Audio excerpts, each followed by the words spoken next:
Welcome back. Today we're going to look at the difference between the 1025 and 2025R tractor, loader, and backhoe. The biggest question when somebody enters our dealership is, what is the difference between the 1025 and 2025? And we know that it takes the same loader, the 120R, same backhoe, 260B. We know the 2025 is a little bit longer in the frame, bigger tires, but is there a difference in performance? So I'm not going to go over numbers today. What I'm going to do is do physical comparisons. So let's put them side by side, see what we can figure out, and hopefully make your decision process easier. Okay, let's look at operator station. So there's little differences here. You know, the concept is the same, but the placement of a few things is a little bit different. When we look at the 1025, you have loader control. It's kind of set down a little bit from the seat, where the 2025, they've kind of raised it a little more closer to your arm rest. Look at your lever controls, they're a little bit different. So shorter shafts here before the cowling. Now I do notice that the 2025 is a little bit stiffer. It could be that it's new, but it also could be that there's a little longer throw on that gear shift. Same with the PTO shift. Tires, two options on the 1025. You have your turf and your R4 industrial tread. The 2025 gives you another option, which is the radial turf. So a little bit deeper tread, a little bit less aggressive pattern than the industrial. Over the past few days, I've also found out 3-point hitches are different. So I'm thinking the 2025 has a little bit longer linkage, just to get the depth it needs to lift and lower the implements. If we look at attachments, loaders, they're the same models, but you have to realize too, when you're going to put them together, some of the frame components are different. The uprights here that your loader hooks onto are a little bit different. The bolts are different, so just keep that in mind when you're building your tractor. Same with the backhoe. Frame mount bolts are a little different between the two, and these handles, just a little bit of difference. So you can see where that loader control placement is here on the 2025 on the closer unit, and then on the 1025. So it sits a little bit lower on the operator station.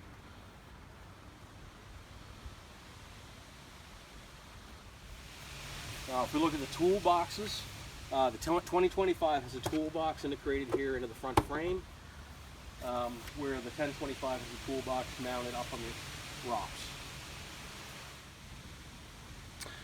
Okay, I'm not talking precise measurements here, so we're just looking physically side by side.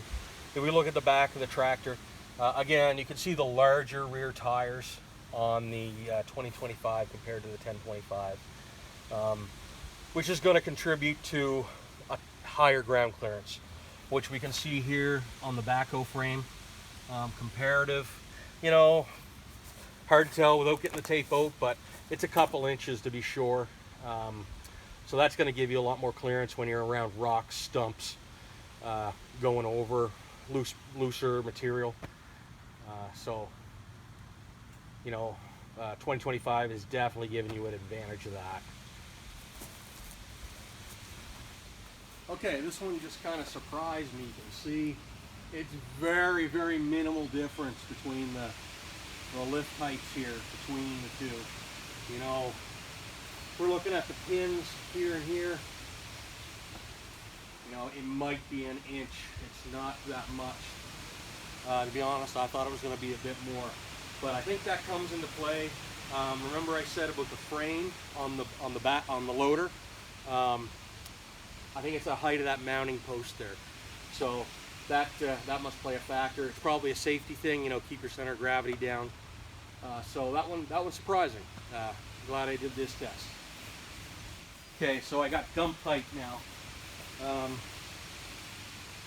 So this is a little bit different, I think, than what we looked at the lift height. Not sure on why. It could be I'm not on even ground, but you can see the difference here. So that's about 2.5, 3 inches in difference in dump height. Now, this is a pretty little thing, but it is something I noticed. When you're on an uneven ground, you want to use your backhoe. The stabilizer on the 1025, you have a lot more range before it hits the ground. So I'm just going to show, kind of in a hollow here, I'm going to show how far that'll go down before it hits the ground. And the 2025, with the frame being up higher and the same length stabilizer, you don't kind of have that working range on the ground with the stabilizer. So, talking.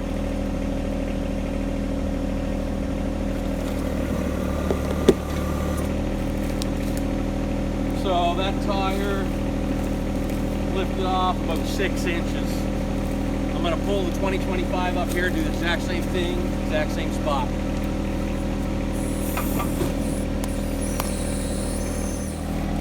Okay, so I've got the 2025 in place. I got it as close as I can to where I was on the other one. But you can already see the tractor so much higher here at my chest. So we're going to unlock the stabilizer, lower it down.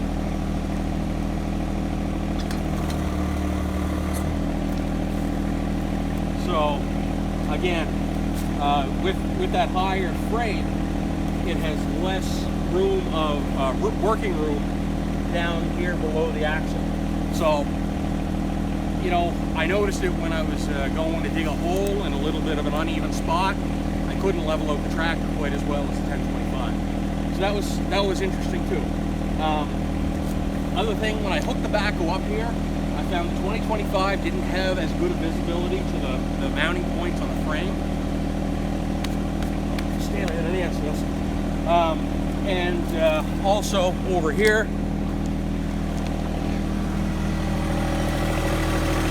the step to get up to the operator's platform is definitely a nice feature.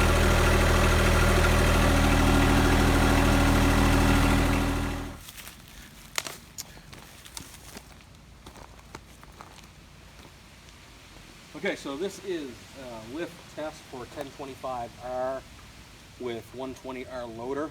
Again, I got a set of 900-pound HLA pallet forks, a load of dry spruce and fir posts. I got them strapped so they don't move to influence the test at all. So we're going to try it with this. If you guys want to cycle time for this, feel free. I'm not going to in this video. So let's see this load this, or this lift this load, and then we'll try it with the 2025. With the 2025.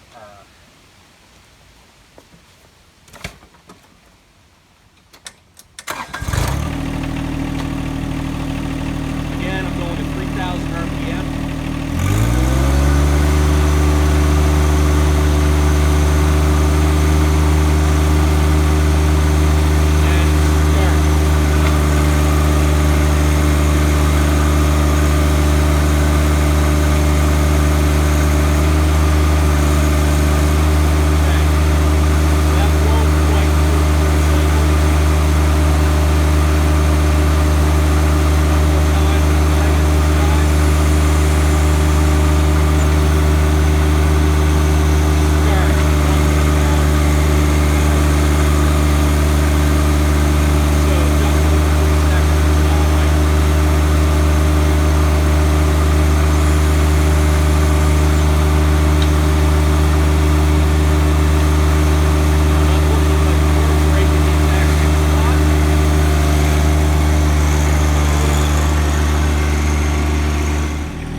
Hooked up to the exact same place the other tractor was.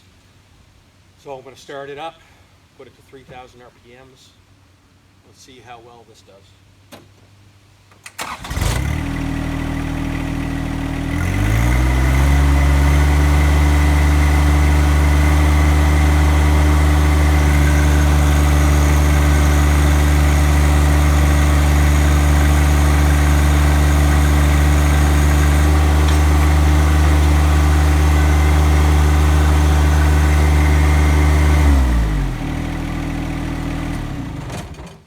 Okay, so there's a good test.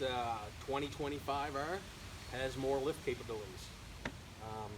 It doesn't surprise me. I was hoping to hear that.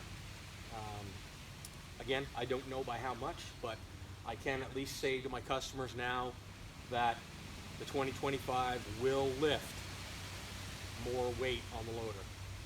So I'm going to time this again. As you can see, it was quite a bit faster. Let's see, and it went full cycle, no problem.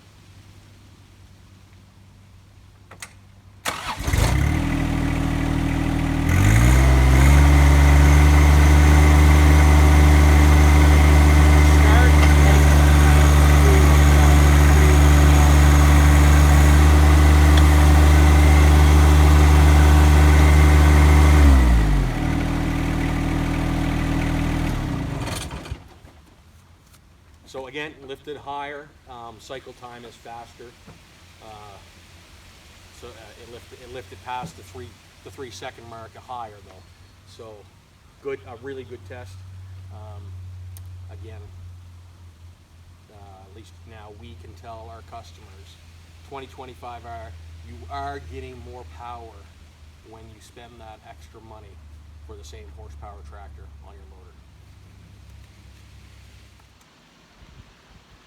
I just completed the speed test with the 2025R. Top speed at high range, 2,500 RPMs. You're looking at 11.6 kilometers per hour where I was traveling as a high. So that's pretty quick. Let's test out the 1025, see where that comes in at. Okay, speed test for the 1025R. 9.5 kilometers per hour is the highest I could get.